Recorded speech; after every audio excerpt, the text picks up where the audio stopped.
Present day. Present time.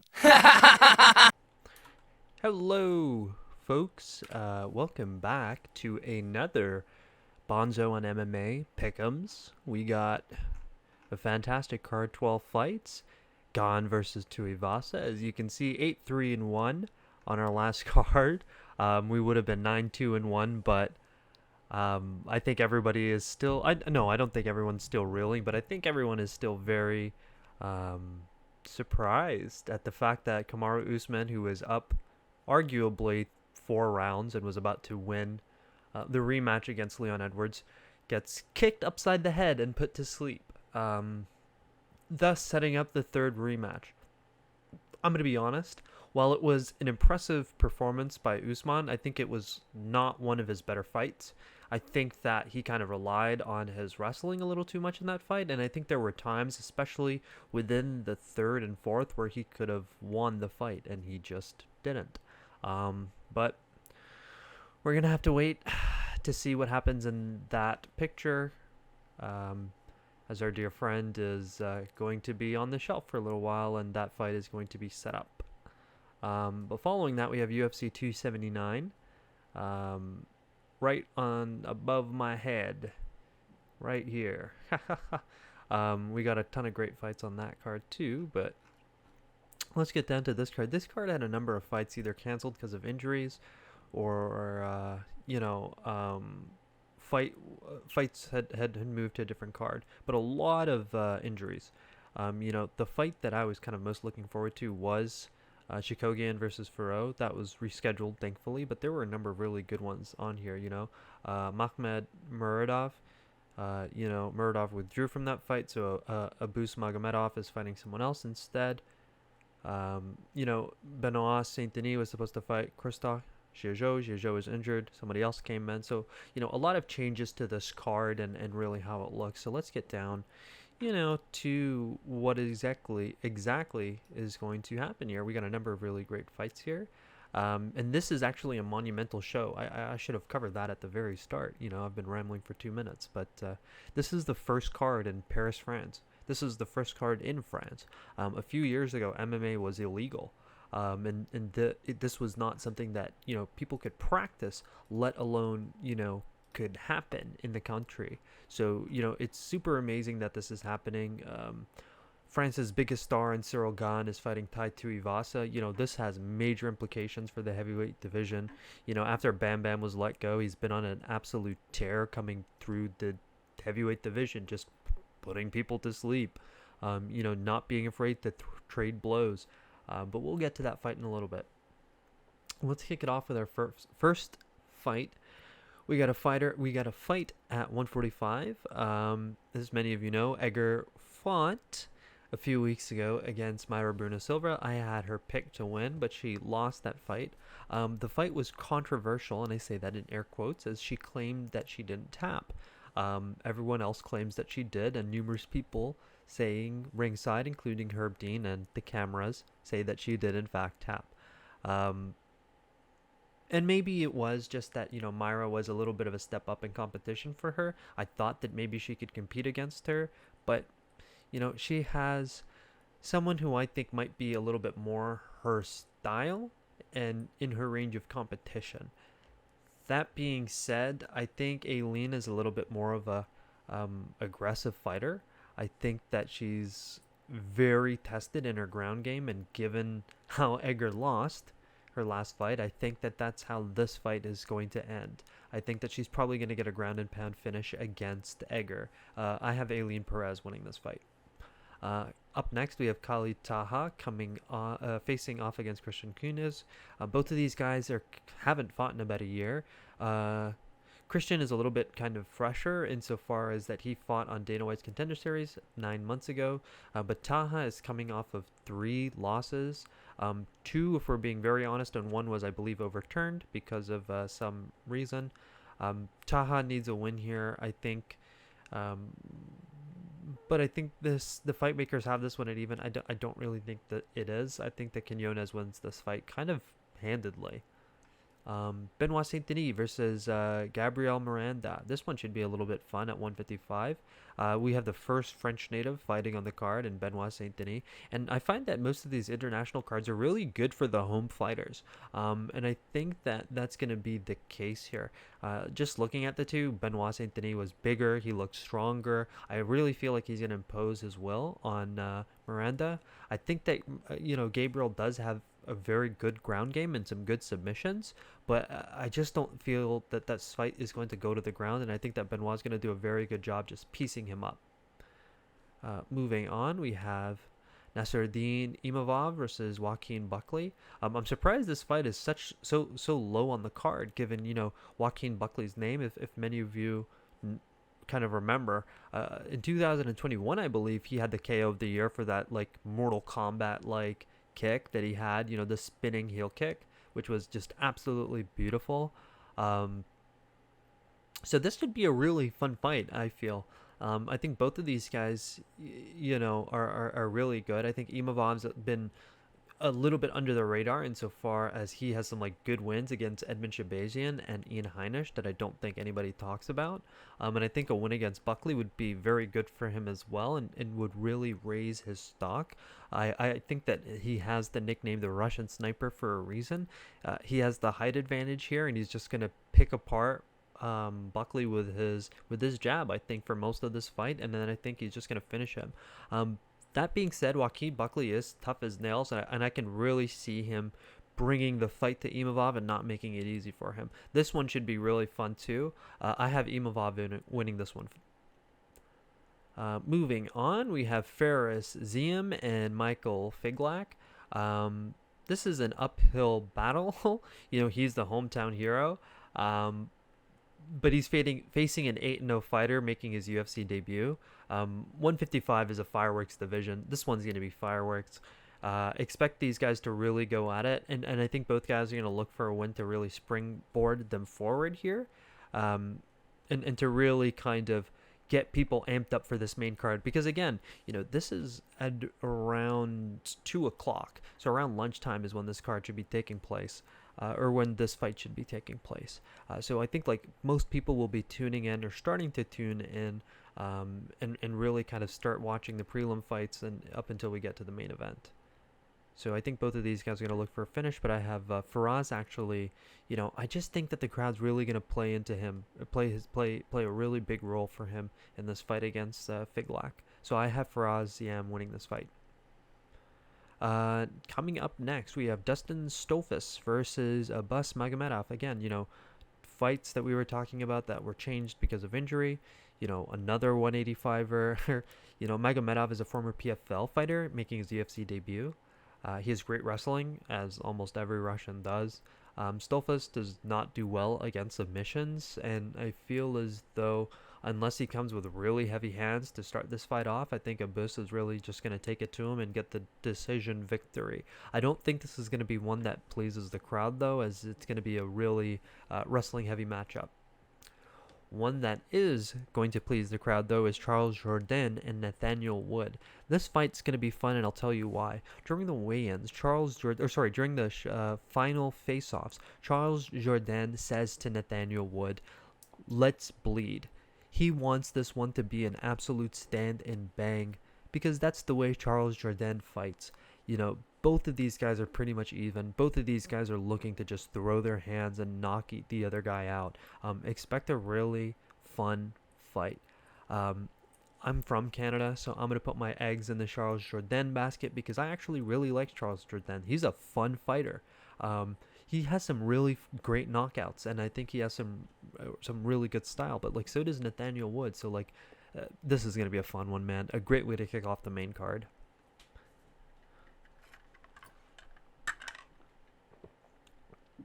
Sorry, I had to take a drink of water there. Moving on, we got William Gomis and Jarno Eren. 145. 45 is a fun one. We have a hometown hero in Gomis. He's really been smashing his way through other organizations. He's been doing a really good job, and I think that, both of these guys are newcomers to the UFC. They're really looking to make a name here. They got a shot at the main card. I think Sean Shelby and Dana White really are impressed by some of these smaller guys recently and want to put on a fun one. I think that both of these guys will really try and come out looking for a finish here again, given that they are newcomers to the UFC. So expect fireworks just because both guys are looking for a win, but maybe one will get it. I think it might be Gomes, though, just because he's from France. And again, I think the crowd's going to play into something here. Nasrat Haqparast versus Jean Makdessi. This one's interesting. Haqparast's been on a bit of a losing streak. He's a good fighter. He has some really decent wins, but he's lost. Some of his losses, I think his most recent one was to Bobby Green. I can't remember if he lost any after that. Now I gotta check.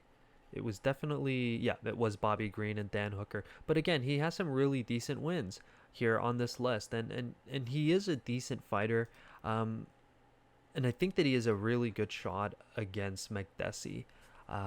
These guys have also been talking trash, so let's see how that plays out. But sorry, just going back to Nasrat. Nasrat recently moved gyms as well, so I think that change is also really going to play a role in how he kind of approaches this Makdessi fight. And Makdessi is 37. I'll be blunt. I think that this fight was kind of just put together to really kind of push Nasrat again.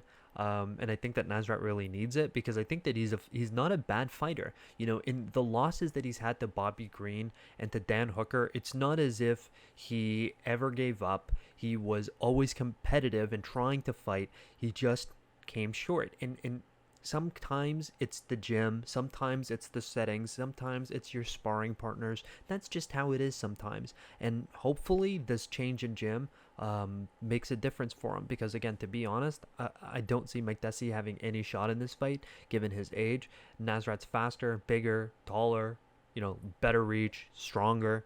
He's just going to dominate him in this fight, and I think this is going to be a nice showing out party for Nasrat. Almost to the main event, or to the co-main event, because the co-main event's a fun one too. But I'm gonna be honest, I don't really know much about either of these guys. These two are another one. Two newcomers. Sorry, no. I'm completely mistaken. But this is just another 185 fight. We've had a lot of 185s on this card. 1, 2, 3, 4 185 fights. 2, 3 155s, 1, 2, 3 145s, 135,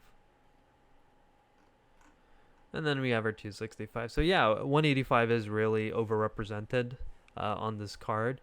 Alessio is not a new fighter. Sorry. Roman Kopylov is a new fighter, if I'm not mistaken. I know I'm not crazy about that. Oh, he actually has fought in the UFC. Okay, he's fought in the UFC and lost, so I think that explains it, and he hasn't fought in a year. So both of these guys, I think, are also coming off of losses. I mean, no offense, but that kind of Kevin Holland, Mahmoud Murdoch, Zach Cummings, Abdul Razak Al Rahman. Okay, so this one's a weird one because I feel like this. No offense, this fight can be a little bit lower on the card. I would really move this Charles Jourdain and Nathaniel Wood card or fight up to where this Alessio de Chiriso and Roman Kopylov fight is. I would really swap these two around because this is 185. Or that's just my opinion. I really feel like this fight should not have been here. And then, or move that fight down, move this fight to where William Gall. I digress. This is a bit of a toss-up, I think. This one could be fun, but I'm not too sure. Both of these guys, again, are coming off of losses. I don't really know much about Kopylov to really kind of expect him to do well here. Deshirko, again, Alessio, I'm not too sure, again, if he has the defense to defend against the wrestling that Kopylov's going to bring. I have Kopylov winning this fight, but it's a toss-up. This one's a real toss-up. I'm really not too sure about this fight. A fight I am sure about is our co-main event.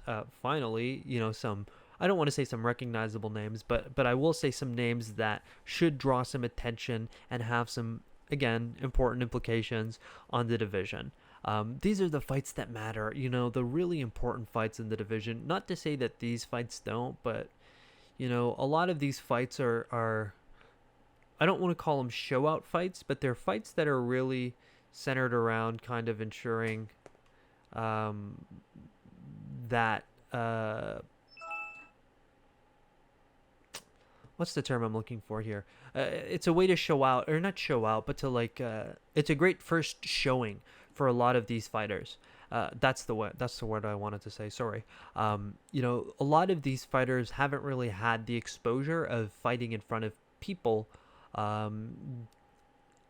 especially not in front of the UFC at that. So for a lot of these names are new to the UFC, especially on the prelims, and so a lot of these guys are really going to take an opportunity to make a name for themselves, I feel.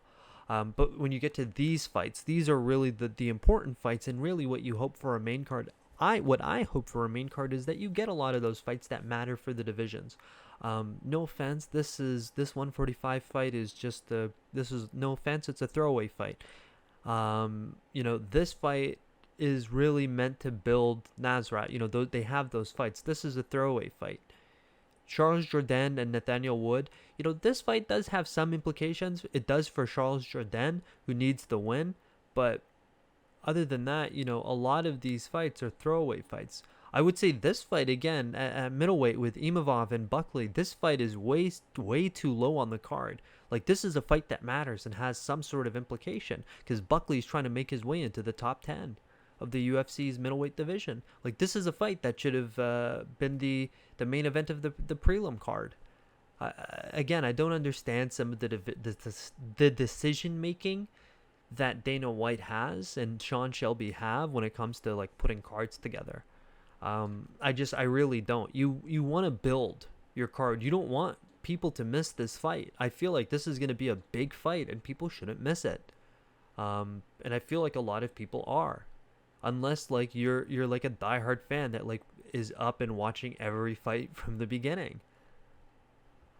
Sorry for my little rant there. Going back to Whittaker and Vettori, Mr. Robert Whittaker and Vettori, the co-main event. Both of these guys have losses to Israel Adesanya. Whittaker also has losses to other people as well, but that's not important right now. Right now, what's important is Israel Adesanya and getting back to that title. Obviously, Israel Adesanya is fighting Alex Pereira, and I think both of these guys would very much like for Alex Pereira to beat the shit out of Israel Adesanya again, to knock him out again, and to get a win again. No matter how he does it, I think both men would rather that fight, and I think a win here puts both men in a position to take on that fight. Because what I feel is going to happen if Israel Adesanya beats Alex Pereira is he's done with the division. I don't think he's going to fight at 185 again, and I think he's going to permanently move up to 205.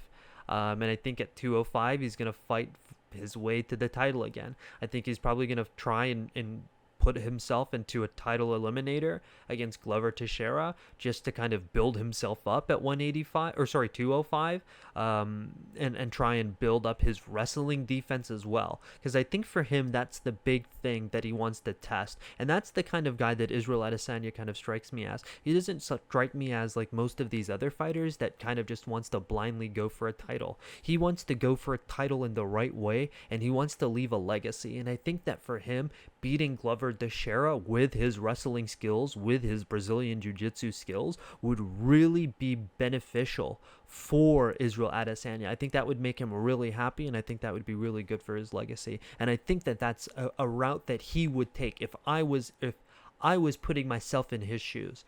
But getting back to this is the problem with 185. It is so dependent on Israel Adesanya, really, and it's not that he's done anything wrong. I mean, he's beaten everyone in the division. There's no one that's really stood a chance against him. I mean, he's even beaten Anderson Silva, the former GOAT. So, I mean, what can you say other than he's done his job, right? As a champion, he's done his job. He's beaten the best. And these guys have lost. They've come up short, no matter what you say. Robert Whittaker's come up short twice. Marvin Vettori's come up short twice.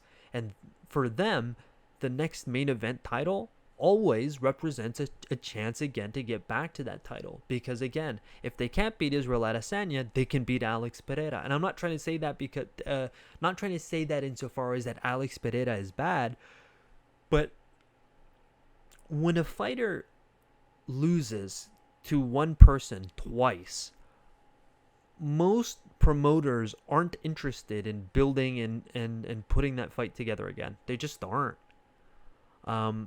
I don't think Dana White is rushing to put together Robert Whittaker versus Israel Adesanya 3 if, Izzy wins. I don't think that's going to happen. I don't think Israel even wants that fight. I think Israel would even come out and say, why do I need to take this fight? I've already beaten Robert twice. I've already beaten Marvin twice, right? Why would he want this fight? He would want a different fight. So it's interesting. It really is. We need to wait and see, I think, with the main event title. But again, coming back to this fight, we all know who these two are. Sorry about that. They're both the best in the division. I don't know what else to say. I will say that both men kind of lack that killer instinct. I think they don't really... Okay, Marvin Vettori, I feel, has always lacked a killer instinct. I don't feel while he's a very good technical fighter and while he has the skills to beat anyone in a decision fight, I don't think that he has the ruthlessness to go out and want to knock someone out. And I don't think that he's ever shown that, even to guys that he's talked absolute garbage to, like Israel Adesanya. Then you have men like Robert Whittaker, who are the exact opposite. Right? Insofar as that they've had killer instinct, but in that last fight against Israel, he didn't really have that killer instinct. He approached it in a far more technical way. This isn't going to be a 5-round fight. This is going to be 3 rounds. This isn't a chess match. This is a chance for one of these guys to really go after it. And I think the guy who decides to go after it and really tries to press the fight instead of going for a technical decision wins. And to be quite honest, I think that's Robert Whittaker. He's shown that killer instinct before. I think he'll show it again, and I don't think he loses. Sorry. I am yawning quite a bit. I don't think he loses to Marvin Vettori. Moving on to our main event. Again, another fight with massive implications. This fight, I feel as though Tai Tuivasa is like... Tai Tuivasa... Okay. Let me start again from the very beginning in terms of the pick'em. Because this fight is very easy to pick. If you want to go with your heart, go with Tai Tuivasa. And if you're a gambler, go with Tai Tuivasa. If you have a brain, go with Ciryl Gane. I think everybody knows that. Tai has a puncher's chance. We all know Tai is going to try and go for the counterpunch against Ciryl Gane. Ciryl Gane is a far superior technical fighter, even though Tai has improved. Tai's a fantastic counterpuncher, and he has absolute monstrous strength in his hands. But we've seen Ciryl eat Francis's, right? We've seen Francis crack Ciryl a couple of times, and he didn't go down. So, unless Tai has an unreal level of power coming towards Ciryl, I think that Ciryl is really just going to pick him apart, as he did to Derek Lewis and Alexander Volkov and all the other fighters. He's just going to pick him apart and beat him up. I think he's going to implement the plan that he used against Derek Lewis, because I think that Ty's going to try and fight in a similar style to Derek. But that being said, I think that Tai has a shot. It's not like Tai doesn't have a shot. It's that Ty's shot is not easy. And it's one that is filled with, you're going to get punched in the head. There's no ifs, ands, or buts about it, because you have to...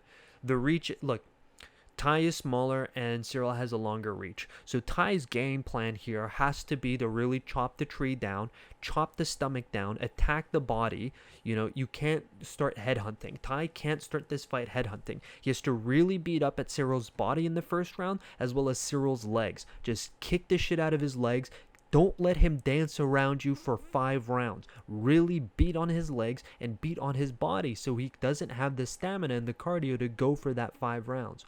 When you've gotten him to a point where his leg is hurting and he can't really stand and he can't really dance and he's huffing and he's puffing because of all those really big body shots that you've been digging into his ribs and you've been digging into his liver, you'll see that his hands are starting to come down. You'll see that he's starting to get fatigued. And now, when you bring it up, you'll knock him out, especially when he's throwing lazy, tired combinations. And that's the real key for Tai Tuivasa, because it's a double-edged sword. Because when Cyril Gane's throwing, especially through all of those leg kicks and those body shots, Tai has to eat them. He has to eat every single one of those fucking punches to his head. He has to roll with it, and he has to keep going. And if he doesn't, it's